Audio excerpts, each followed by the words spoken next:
Hello friend, मैं सनी आप सभी का स्वागत करता हूँ आपके अपने चैनल इलेक्ट्रिकल रिसर्च एकेडमी के ऑनलाइन पोर्टल पे। हम लोग जीएस का सेशन देख रहे हैं, जनरल साइंस, जो एलपी और टेक्नीशियन के लिए खासकर इंपॉर्टेंट है रेलवे के एग्जामों के लिए। सारे प्रीवियस ईयर क्वेश्चन ही हैं जो पूछे गए हैं रेलवे एलपी सब में, ठीक है। और भी जो पिछले वर्ष क्वेश्चन हुए हैं जिसमें जीएस इंपॉर्टेंट रोल प्ले करता है, उन सब में पूछे गए हैं, तो उसी का हम लोग कर रहे हैं।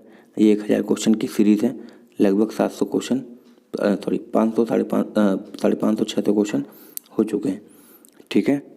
तो इस पीडी की तरह कराने के ज़्यादा से ज़्यादा क्वेश्चन आप लोग देख पाएँ, ठीक है। तो सेशन को लाइक, शेयर और सब्सक्राइब जरूर कर दीजिएगा। आज का पहला क्वेश्चन देखते हैं। मोटर वाहन के पीछे दृश्य दिखने वाले दर्पण कौन से होते हैं?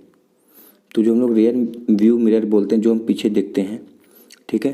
तो क्या होता है कि एक बड़ा सा एरिया तुम्हारे छोटे से मिरर पे दिख जाता है, ठीक है। तो ऐसी प्रवृत्ति कौन रखता है? तो ऐसी प्रवृत्ति रखता है हमारे कनकेव लेंस रखता है। कौन रखता है?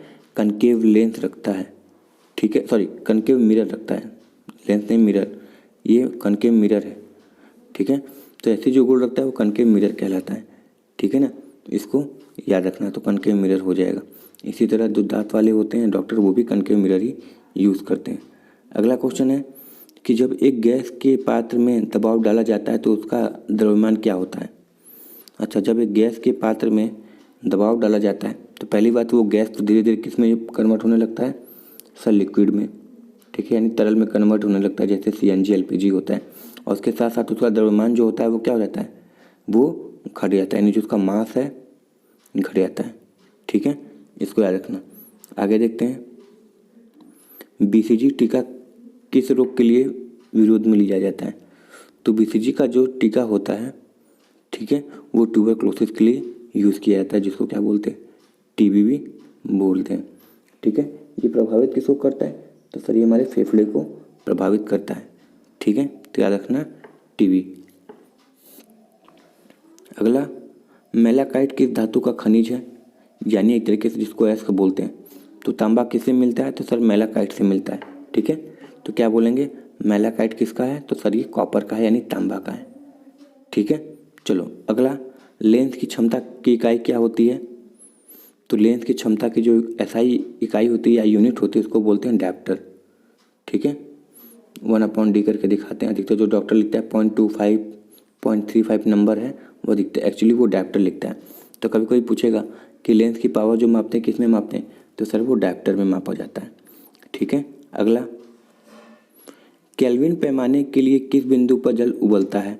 तो हमको पता है कि सर, जो जल उबलता है वो 100 डिग्री सेल्सियस पे उबलता है, ठीक है।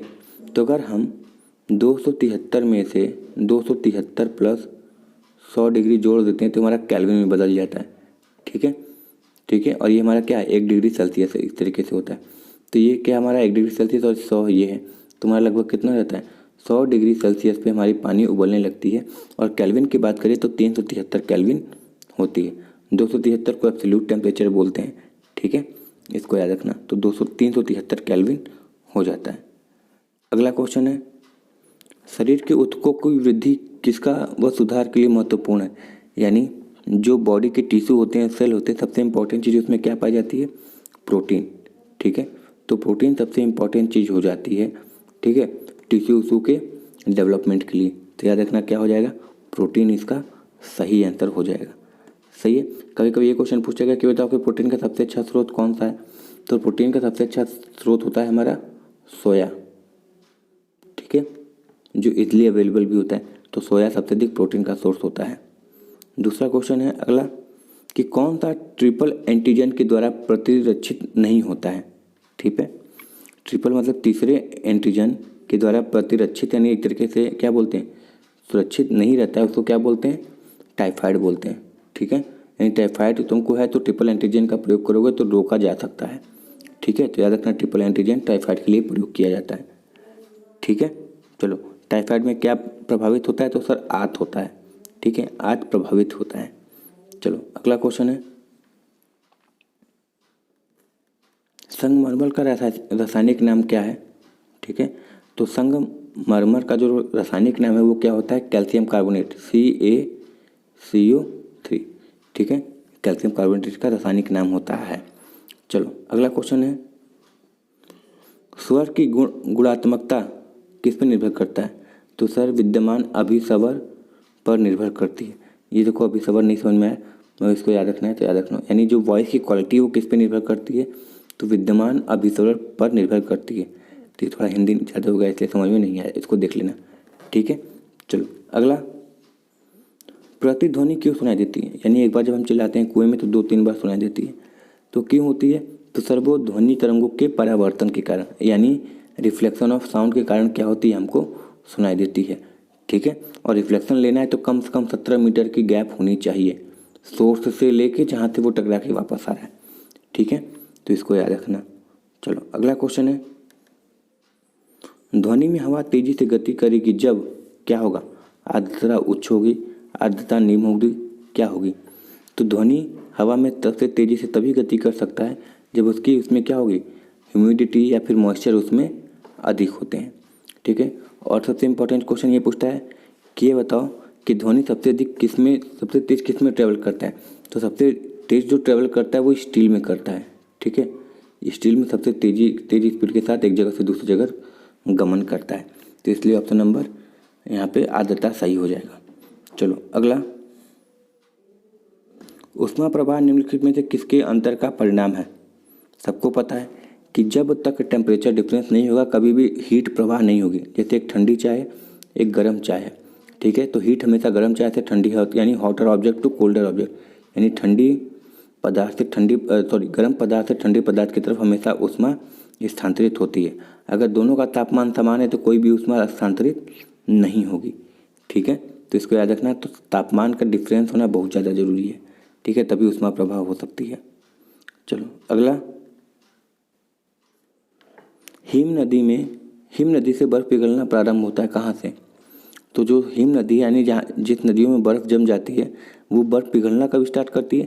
तो सबसे पहले नीचे सतह की बर्फ़ पिघलती है, फिर धीरे धीरे ऊपर की पिघलती है, ठीक है। तो याद रखना, पहले नीचे लेयर वाली पिघलेगी, फिर उसके ऊपर वाली लेयर पिघलेगी, फिर सबसे ऊपर वाली लेयर पिघलेगी, ठीक है।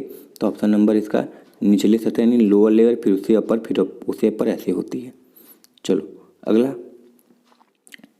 कैलोरीमीटर सामान्यतः बना होता है किससे? तुमको पता है कैलोरीमीटर मतलब ऊष्मा को मापने का काम करता है कैलोरीमीटर, ठीक है। और हमको पता है कि ऊष्मा का चालक तांबा जो होता है सबसे बेस्ट होता है, इसीलिए जो कैलोरीमीटर बनाए जाते थे, ठीक है, अधिकतर तांबे से बनाए जाते थे, ठीक है। और एक कैलोरीमीटर करता क्या है? तो सर ऊष्मा मापने का कार्य करता है, ठीक है। सेशन को लाइक शेयर और सब्सक्राइब जरूर कर देना, तभी जाना। अगला देखो, पहाड़ी पर चढ़ने वाले व्यक्ति आगे की ओर क्यों झुका होता है? तो कुछ नहीं, अपनी बॉडी को स्टेबल करने के लिए किया जाता है। सेंटर ऑफ मास जिसको बोलते हैं, गुरुत्वा केंद्र, उसको बैलेंस करने के लिए, बीच में रखने के लिए ये आगे की ओर झुका रहता है। तो ये कह सकते हैं कि अपनी बॉडी को स्टेबल या फिर स्थिर बनाने के लिए ही हम आगे की ओर झुके होते हैं। तो कह सकते हैं कि पहाड़ी पर चढ़ने वाले व्यक्ति आगे की ओर क्यों झुके होते हैं? तो स्थिरता बनाए रखने के लिए, यानी अपनी बॉडी को स्टेबल करने के लिए ही झुके होते हैं, ठीक है। तो ये हमारे जीएस के आज के सेशन थे। सेशन को लाइक शेयर और सब्सक्राइब जरूर कर देना। एलपी टेक्नीशियन वाले सेशन को पूरा देखें। सेशन बनी हुई है, जनरल साइंस करके प्लेलिस्ट है, उसमें जाके पूरे क्वेश्चन या फिर पूरे सेशन को देखना, ठीक है। बहुत ज़्यादा इंपॉर्टेंट क्वेश्चन लगाए गए हैं, सही है। चलो मिलते हैं नेक्स्ट वीडियो में। Thank you very much and all the very best.